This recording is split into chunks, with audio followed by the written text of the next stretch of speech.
আল্লাহ পাক আল্লাহর ওলিদের এত বড় ক্ষমতা, এত বড় মর্যাদা, এত বড় ইজ্জত দিয়েছিলেন। বাবা আজকে মানুষ সিলসিলা ফুরফুরা শরীফকে ভালোবাসে, মুজাদ্দিদে জামানকে ভালোবাসে, খলিফা গণদের ভালোবাসে, আল্লামা হুজুর কিবলাকে ভালোবাসে।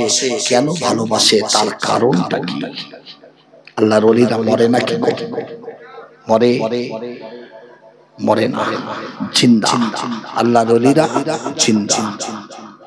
আপনাদের আমি বোঝানোর জন্য বলে যাচ্ছি, মুসাদ্দিদে জামান দাদা হুজুর পীর কেবলা রাহমাতুল্লাহ আলাইহি, আল্লামা রুহুল আমিন শাহ রাহমাতুল্লাহ আলাইহিকে বড় মাওলানা বলে ডাকতেন। একবার জোরে বলুন সুবহানাল্লাহ। বড় মাওলানা আল্লামা রুহুল আমিন শাহ রাহমাতুল্লাহ আলাইহি জলসা করছেন কোথায়? নোয়াখালী। আর মুসাদ্দিদে জামান দাদা হুজুর কিবলা জলসা করছেন কোথায়? ডায়মন্ড হারবার। দূরত্ব কত হতে পারে? মুসাদ্দিদে জামান বয়স হয়ে গেছে গো, বুড়ো হয়ে গেছে। আল্লাহ পাক তাকে এত বড় আল্লাহর ওলি করেছিলেন। মুসাদ্দিদে জামানের হাতে হাত দিয়েছিলেন আল্লামা রুহুল আমিন রাহমাতুল্লাহ আলাইহি। জি আল্লামা হুজুর কিবলা ওয়াজ করছেন নোয়াখালী, আর মুসাদ্দিদে জামান ওয়াজ করছেন ডায়মন্ড হারবার। হঠাৎ করে বেদাতি মতেরা মুসাদ্দিদে জামান দাদা হুজুর কিবলার কাছে 100 প্রশ্ন লিখে পাঠিয়েছেন। 100 প্রশ্ন। ও মুসাদ্দিদে জামান, আপনি এই প্রশ্নের জবাবগুলো দিন। মুসাদ্দিদে জামান বলছেন, বাবা আমি তো বুড়ো হয়ে গেছি, আমার সঙ্গে আমার বড় মাওলানা নেই। বাবা আমার বড় মাওলানা আজকে আমার সঙ্গে নেই। আল্লামা হুজুর কিবলা নোয়াখালীতে ওয়াজ করছিলেন। সঙ্গে সঙ্গে আল্লামা হুজুর বললেন, বাবু আমার স্থানে একটা অন্য বক্তা উঠিয়ে দাও, আমি একটু পরে ইস্তেঞ্জায় যাব, উযু করব, আবার ফিরে আসব। হুজুর এক লোটা পানি নিয়ে একটা জঙ্গলে চলে গেছেন। আর আল্লামা হুজুর কিবলার সঙ্গে থাকতেন হাজী মোমেন আলী আর হাজী খয়রুল্লাহ সাহেব। হুজুর অন্ধকারের মধ্যে জঙ্গলে যাচ্ছে, এনারাও পিছু পিছু গেছে। হুজুর মাথার পাগড়িটা খুলে জমিনে পেতে দিয়ে পাগড়ির উপরে যেই দাঁড়িয়েছেন, হাজী মোমেন আলী হাজী খয়রুল্লাহ বলছেন, হুজুর আপনি পাগড়ির উপরে দাঁড়ালেন কেন? পিছন দিকে ফিরে বলছেন, নাদান তোমাদের ডেকেছি, এসো দাঁড়াও, চোখ বন্ধ করো। চোখ খুলতে বললে চোখ খুলবে। চোখ বন্ধ করে দাঁড়িয়ে গেলেন, চোখ খোলো। যেই চোখ খুললেন দেখলেন মুসাদ্দিদে জামান যে স্থানে ওয়াজ করছেন ওই স্থানে হাজির হয়ে গেছেন। একবার জোরে বলেন সুবহানাল্লাহ। আল্লামা রুহুল আমিন রাহমাতুল্লাহ আলাইহি বলেছিলেন, বেদাতি মতেরা আমার পীর মুসাদ্দিদে জামানকে তোমরা প্রশ্ন দিয়েছো, আমি রুহুল আমিন আমার গায়ে এক ফোঁটা রক্ত থাকতে আমি প্রশ্নের জবাব দেব না, এটা তোমরা ভেবে নেবে না। 100 প্রশ্নের জবাব আল্লামা হুজুর কিবলা এক এক করে দিয়ে গেলেন, এবং ওই বেদাতি মতের মানুষদেরকে মুসাদ্দিদে জামানের হাতে হাত দিয়ে তওবা করিয়ে সকলের সিলসিলা ফুরফুরা শরীফ বানিয়ে দিলেন। জোরে বলুন সুবহানাল্লাহ। আল্লামা হুজুর কিবলা আবার পাগড়ি পেতে আবার চলে এলেন সেই নিচের জলসায়। জোরে বলুন সুবহানাল্লাহ।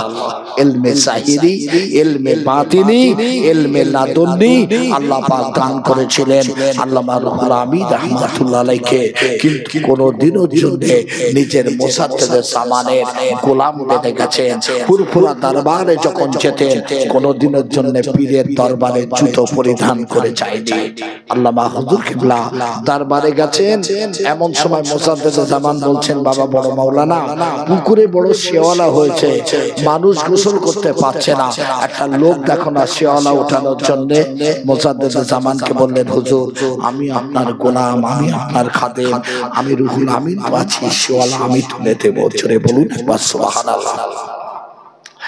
বলছে, বাবা রুহুল আমিন এটা কি হতে পারে নাকি তুমি শেওয়ালা তুলবে? বলে, হুজুর আমি তুলব, আমি তুলব। আল্লামা হুজুর কিবলা পুকুরে নেমে গেছেন, অন্যান্য খলিফাগণও নেমেছেন, সকলে শেওয়ালা তুলতে তুলতে গা চুলকানো শুরু হয়েছে, সব উঠে চলে এসেছেন।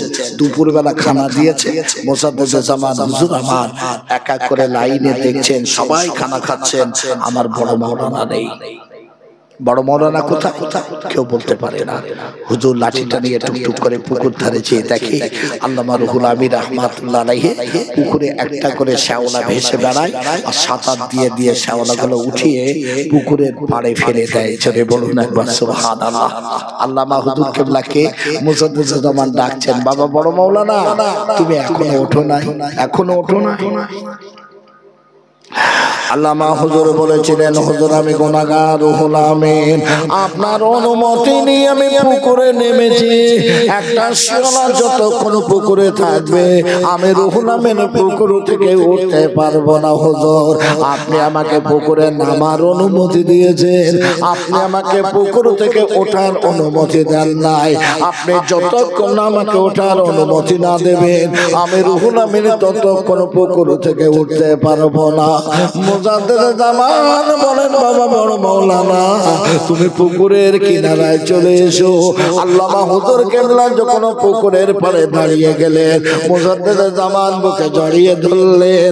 মুজাদ্দিদ জামানের চোখের পানি আল্লামা হুজুর কিবলার পেটে মোবারকের উপরে পড়ে, আর আল্লামা হুজুর কিবলার চোখের পানি মুজাদ্দিদ জামান দাদা হুজুর কিবলার পেট মোবারকে পড়ে যায়। মুজাদ্দিদ জামান বলেছিলেন, বাবা বড় মৌলানা আল্লাহ পাক আমার মধ্যে ইলমে লাদুন্নি দিয়েছে, আমি ইলমে লাদুন্নি আমার বড় মাওলানাকে দিয়ে দিলাম। এত বড় আল্লাহর ওলি ছিলেন তারা। ৭৩টা দল হবে, ৭৩টা দলের মধ্যে ৭২টা দল জাহান্নামী হবে, একটা দল জান্নাতি হবে। ওই দলটা হলো আহলে সুন্নাত ওয়াল জামায়াত, যে দলটা হলো মুজাদ্দিদ জামান দাদা হুজুর কিবলার দল। জোরে বলুন একবার সুবহানাল্লাহ। তাই অনুরোধ করে যাব, ঈমানটাকে মজবুত করুন, নামাজ পড়ুন, রোজা করুন, কেননা আমরা মরবো না একটু কথা বলেন। আজ আমি আপনাদের বোঝানোর জন্য বলবো, আলা ইন্না আউলিয়াল্লাহি লা খাউফুন আলাইহিম ওয়া লা হুম ইয়াহজানুন। আমার আল্লাহ বললেন, নিশ্চয় আমি আল্লাহ, আমি যাদের বন্ধু বলে গ্রহণ করেছি তাদের কোনো ভয় নাই, ইহকালও নয় পরকালও নয়। জোরে বলুন সুবহানাল্লাহ। আল্লাহর ওলিদের ক্ষমতা কে দিয়েছে? জোরে বলেন। মুসা আলাইহিস সালাম তুর পাহাড়ে যাচ্ছে, তুর পাহাড়ে আল্লাহ দিদার লাভে মুসা নবী আল্লাহকে যে বলছেন, আল্লাহ তোমাকে আমি বড় ভালোবাসি। জোরে বলুন একবার সুবহানাল্লাহ। আমি তোমাকে বড় ভালোবাসি। আল্লাহ বলছে, মুসা আমাকে তুমি ভালোবাসো, তবে একটা পরীক্ষা করো, পরীক্ষা দাও।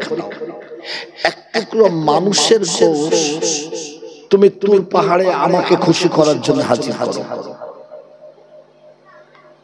মুসা আলাইহিস সালাম অবাক, মানুষের গোশ কোথায় পাবো? একটা ছুরি নিলেন, একটা পেয়ালা নিলেন। মুসা আলাইহিস সালাম মানুষের দাঁড়ে দাঁড়ে দাঁড়ে দাঁড়ে দাঁড়ে দাঁড়ে ঘুরতে শুরু করে দিলেন। কে দেবে বাবা, কে দেবে বাবা?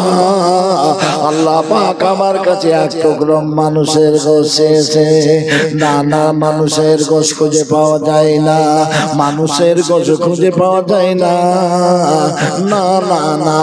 চিন্তা করে নিলেন জঙ্গলে চলে যাব, ওই জঙ্গলের মধ্যে যদি বাঘে খাওয়া কোনো মানুষ পড়ে থাকে, ওর চেহারা থেকে এক টুকরো মানুষের গোশ কেটে আমি তুর পাহাড়ে হাজির করব।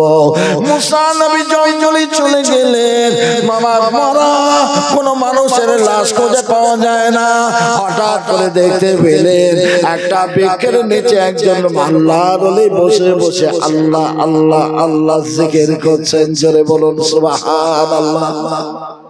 ওই মানুষটি মুসা নবীকে দেখে বলছেন, কে আপনি? কে এই জঙ্গলের মধ্যে কে আপনি? বলেন, আমি হলাম এই জামানার নবী মুসা। এখানে কি জন্য এসেছেন? আল্লাহ আমার কাছে এক টুকরো মানুষের গোশ চেয়েছেন। দুনিয়ার জমিনে কেউ দিতে রাজি হয়নি, আমি এসেছি জঙ্গলে যদি কোনো বাঘে খাওয়া মানুষ পড়ে থাকে তার চেহারা থেকে এক টুকরো মানুষের গোশ কেটে আমি তুর পাহাড়ে আল্লাহকে খুশি করার জন্য হাজির করব। আল্লাহর মেহবুব বান্দা বললেন পেয়েছেন? বলেন না। নবী মুসা আপনার হাতের পেয়ালাটা দিনে ছুরিটা আমার কাছে দিন। সঙ্গে সঙ্গে নিজের পক্ষ থেকে এক টুকরো গোশত কেটে আল্লাহর ওলি মুসা নবীর পেয়ালায় উঠিয়ে দিলেন। একবার জোরে বলুন সুবহানাল্লাহ।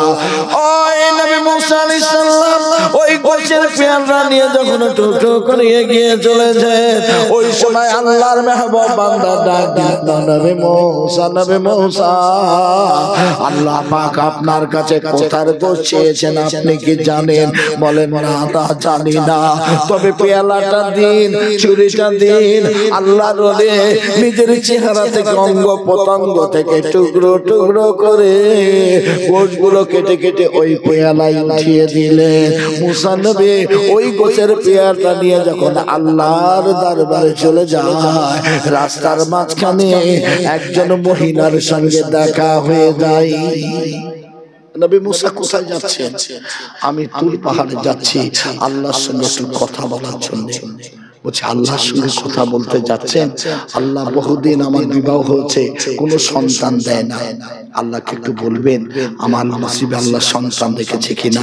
মুসা নবী সেজদায় যেয়ে বললেন, আল্লাহ এই বান্দিকে তুমি কোনো সন্তান দেবে না?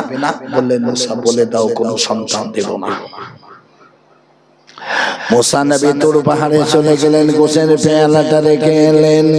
ওই মহিলা কেঁদে কেঁদে দাঁড়াদার হয়ে যায়, আমি কেমন করে ঘরে ফিরবো, আমার সংসার হবে না সন্তান না হলে।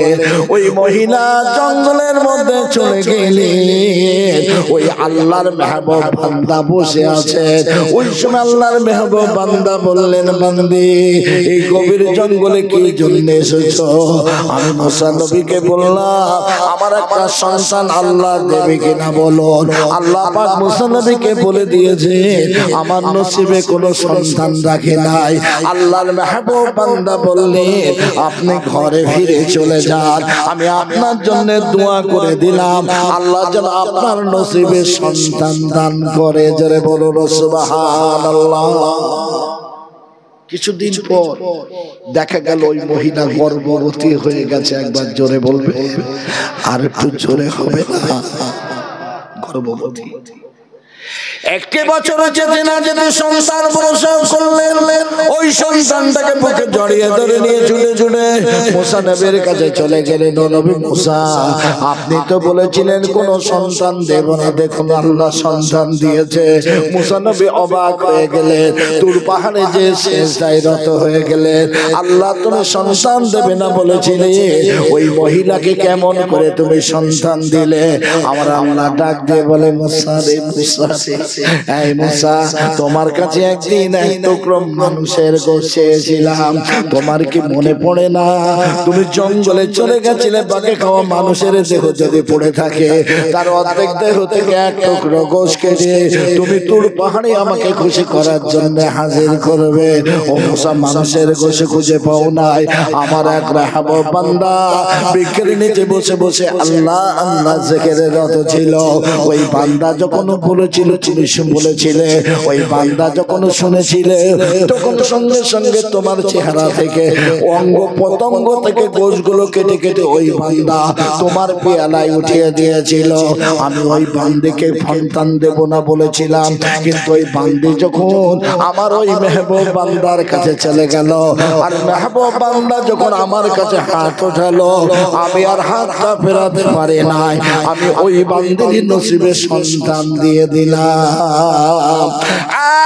নবী মুসা আমি আল্লাহকে তোমাকে কোনো তোমার চেহারায় কোনো গোশত দান করে নাই, তুমি তো তোমার চেহারা থেকে এক টুকরো গোশত কেটে তোমার ওই পেয়ালায় উঠিয়ে দিয়ে তোর পাহাড়ে আমাকে খুশি করার জন্য হাজির করতে পারতে।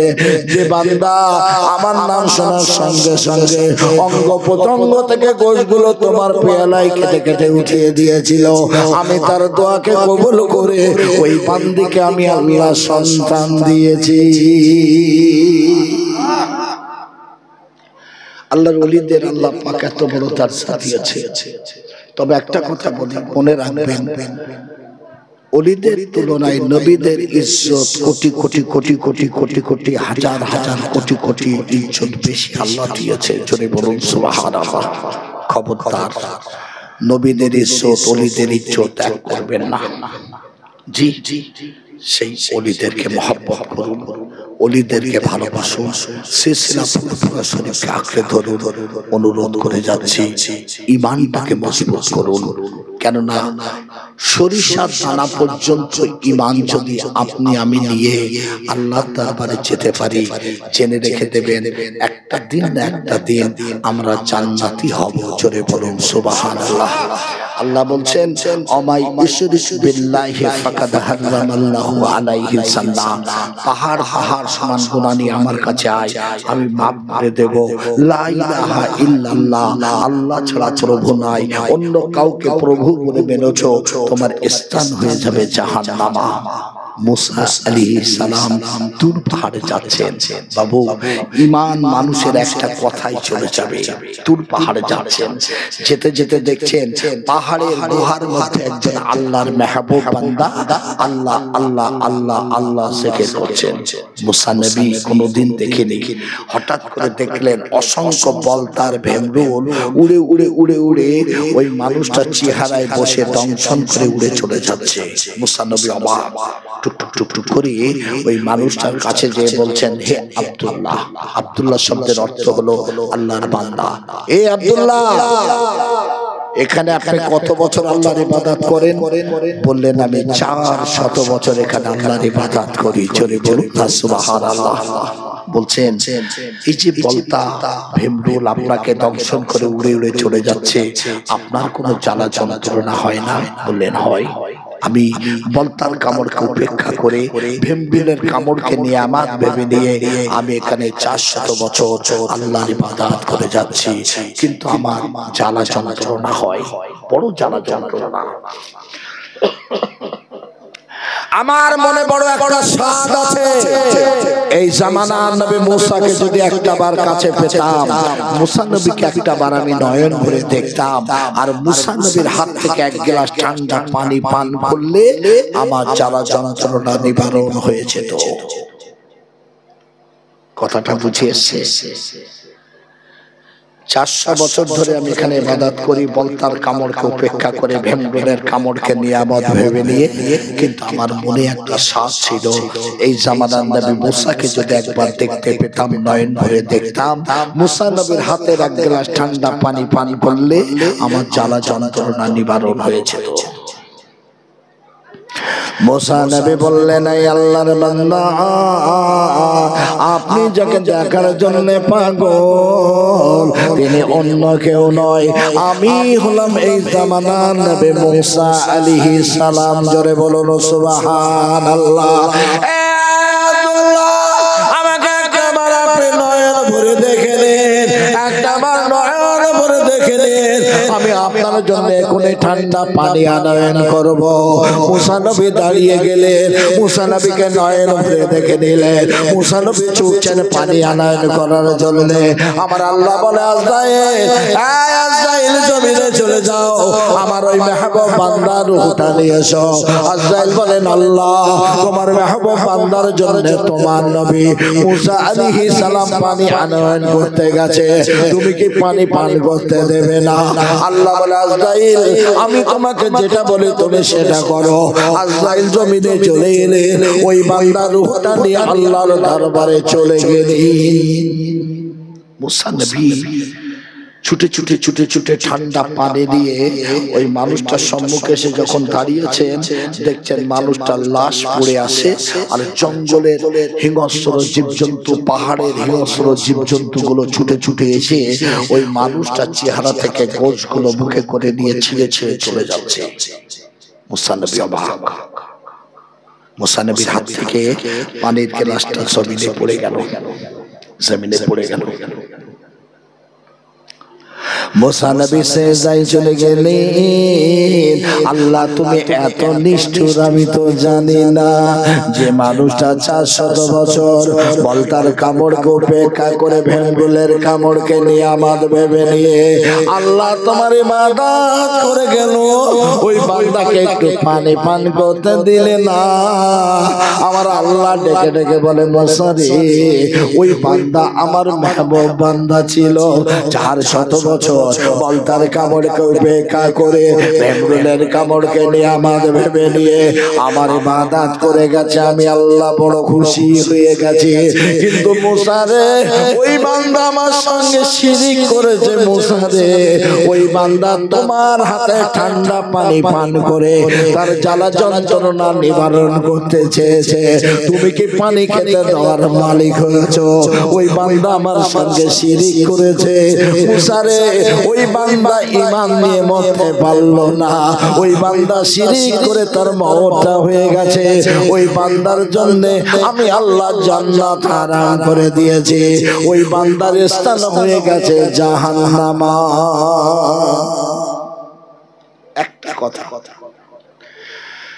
মুসা নবীর হাতের ঠান্ডা পানি পান করলে আমার জ্বালা যন্ত্রণা নিবারণ হয়ে যাবে। আল্লাহ বললেন, মুসা, ওই বান্দা যদি একটা বার বলতো আল্লাহ বলতার কামড়কে উপেক্ষা করে ভেমরুলের কামড়কে নিয়ামত ভেবে নিয়ে আর পারি না, বড় কষ্ট জ্বালা যন্ত্রণা, আমাকে একটু পানি পানি করাও, আমি আল্লাহ ওই বান্দার জন্য জান্নাতি পানি আমি ফেরেশতাদের দিয়ে জমিনে পাঠিয়ে দিতাম। ওই বান্দা তোমার হাতে ঠান্ডা পানি পান করে তার জ্বালা যন্ত্রণা নিবারণ করতে চেয়েছে। ওই বান্দা আমার সঙ্গে শিরিক করেছে। আল্লাহ বললেন, দুনিয়ার জমিনে অমাই ইশরিক বিল্লাহি ফাকাদ হারামাল্লাহু আলাইহিল জান্নাহ, পাহাড় সমান গুনাহ নিয়ে আমার কাছে আয়, মাফ করে দেব। লা ইলাহা ইল্লাল্লাহ, আল্লাহ ছাড়া প্রভু নাই, অদ্বিতীয় কাউকে তুমি প্রভু ইলাহ বলে মেনেছো, তার জন্য আমার জান্নাত হারাম, তার স্থান হয়ে যাবে জাহান্নাম। তাই আজ আমি আপনাদের খেদমতে লম্বা চড়া ওয়াজ নসিহত নয়, সামান্য 1 ঘন্টা আলোচনা রেখেছি। আমি আপনাদের নিয়ে দোয়া করব, কেননা গলার অবস্থাটা একদম ভালো নেই। আল্লাহুম্মা আমিন। ربنا ظلمنا أنفسنا وإن لم تغفر لنا وترحمنا لنكونن من الخاسرين। গুনাহগার, খাতাকার, সিয়াকার আল্লাহ, গভীর রাতে তোমার দরবারে হাত তুলেছি। নাপাক জবান থেকে 20 খতম, 10 পারা, 15,000 কালেমা, দুরূদ শরীফ, মিলাদ কিয়াম পড়েছি। আল্লাহ তামাম ভুল ত্রুটিগুলোকে ক্ষমা করে দিয়ে তুমি কবুল করো। বিনিময় যদি কোনো নেকি দাও, সর্বপ্রথমে নবী মুহাম্মদুর রাসূলুল্লাহ সাল্লাল্লাহু আলাইহি সাল্লামের দরবারে পৌঁছে দাও। আদম নবী থেকে ঈসা নবী, তামাম নবী আলাইহিস সালামের দরবারে পৌঁছে দাও। হুজুরের আউলাদ আম্মা জান ইমাম হাসান হুসাইন রাদিয়াল্লাহু তাআলা আনহুমা, খাতুনে জান্নাত ফাতেমাতুজ জোহরা সব পৌঁছে দাও। 4 খলিফা, तमाम সৌদাগর, तमाम সাহাবা হুজুর, জান্নাতুল বাকিয়া, জান্নাতুল মুআল্লা, মক্কা শরীফ, মদিনা শরীফ, মক্কা শরীফে যারা ঘুমিয়ে গেছে, এই সকলের দরবারে পৌঁছে দাও। 4 ইমাম, 4 তরিকাত পীর, আমা আশিকে রাসূলগণের দরবারে পৌঁছে দাও। হযরতে বড় পীর আব্দুল কাদের জিলানী হুজুরের দরবারে পৌঁছে দাও। খাজা গরিবে নওয়াজ মেহনতুল চিশতি হুজুরের দরবারে পৌঁছে দাও। মুসাদ্দেদ আল ফিসানি হুজুরের দরবারে পৌঁছে দাও। হযরতে কুতুবউদ্দিন কাকি, নূর মোহাম্মদ নিজামপুরি, হযরতে বাইজিদ বুস্তামি, খাজা বাকি বিল্লাহ, হযরতে নিজামউদ্দিন আউলিয়া, আব্দুল হক মুহাম্মদ দেওলভী হুজুর, সকলের দরবারে সব পৌঁছে দিন। কোটা নাম তোমার দরবারে বলবো। তামাম ওলি আল্লাহ, বুজুর্গান দিন, গৌস, কুতুব, সুফি, দরবেশ, আবদাল, যে যেখানে পর্দা নিয়েছেন সকলের দরবারে পৌঁছে দাও। মেদিনীপুর আলোকিত করে ঘুমিয়ে আছেন মুস্তাফা মাদানী হুজুর কিবলার দরবারে পৌঁছে দাও। বাকুল শরীফ হুজুর কিবলার দরবারে পৌঁছে দাও। কানকুলি হুজুর কিবলার দরবারে পৌঁছে দাও। মাঝরাইট হুজুর কিবলার দরবারে পৌঁছে দাও। সুফি ফাতেলি ওইসি হুজুরের দরবারে পৌঁছে দাও। মুজাদ্দিদ জামান দাদা হুজুর কিবলা, তানার কলিজার টুকরা 5 হুজুর পীর কিবলা রহমাত সব পৌঁছে দাও। আল্লাহ মুজাদ্দিদ জামান দাদা হুজুর কিবলা তামাম খলিফাগণের দরবারে পৌঁছে দাও। দরবারে ফুরফুরা শরীফের জমিনে যারা ঘুমিয়ে আছেন সকলের দরবারে সব তুমি পৌঁছে দাও। পীর গোলাচাঁদ আব্বাস রাহমাতুল্লাহর দরবারে পৌঁছে দাও, ভাঙড় হুজুর কেবলার দরবারে পৌঁছে দাও, ক্যানিং হুজুর কেবলার দরবারে পৌঁছে দাও, বারাসাতের দিলশাহ হুজুর রাহমাতুল্লাহর দরবারে পৌঁছে দাও, মরহুম তাহির শাহ হুজুর কেবলার দরবারে পৌঁছে দাও, আল্লাহ বাদুল আমিন শাহ হুজুরের দরবারে পৌঁছে দাও।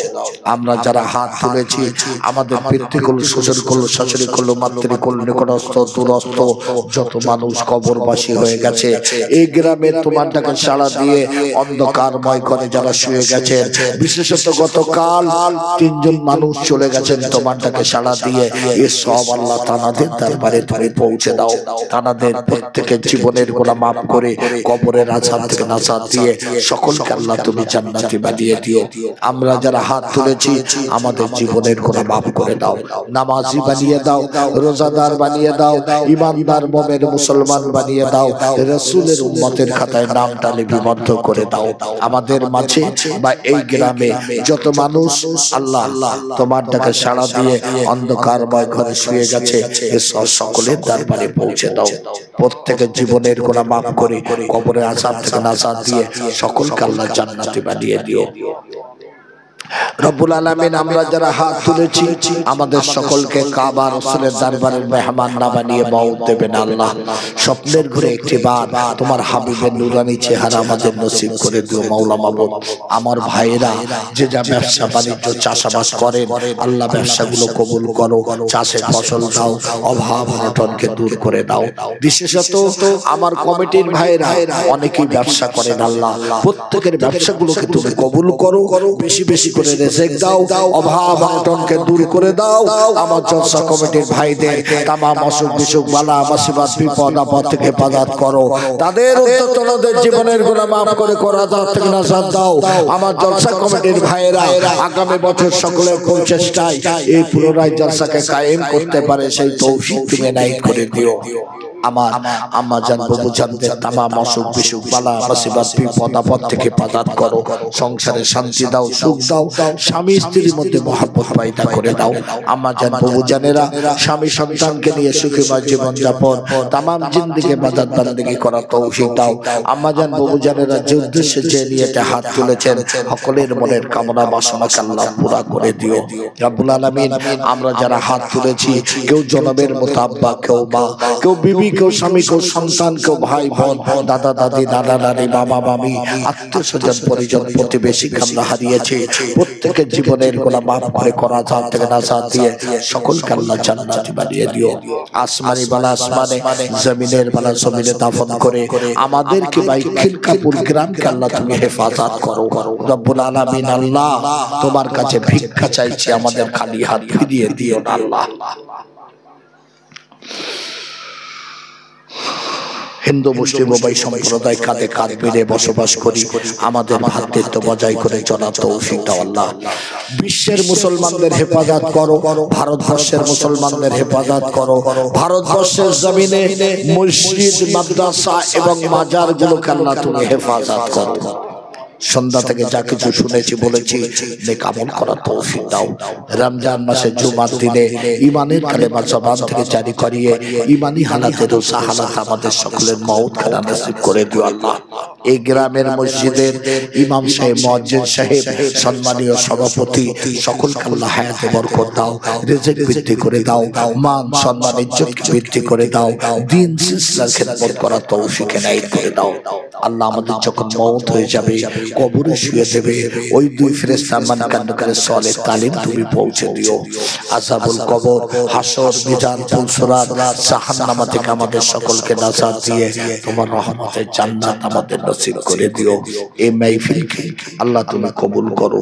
রব্বানা জালামনা আনফুসানা ওয়া ইন লাম তাগফির লানা ওয়া তারহামনা লানাকুনান্না মিনাল খাসিরিন। সাল্লাল্লাহু তাআলা আলা খায়রি খালকি মুহাম্মদ ওয়া আলিহি ওয়া সাহবিহি আজমাইন বিরহমাতিকা ইয়া আরহামার রাহিমিন। বাকে লা ইলাহা ইল্লাল্লাহ, লা ইলাহা ইল্লাল্লাহ, লা ইলাহা ইল্লাল্লাহ মুহাম্মাদুর রাসূলুল্লাহ সাল্লাল্লাহু আলাইহি ওয়াসাল্লাম। দোয়া করবেন, ভুল ত্রুটি বেয়াদবি মাফ করে। আসসালামু আলাইকুম।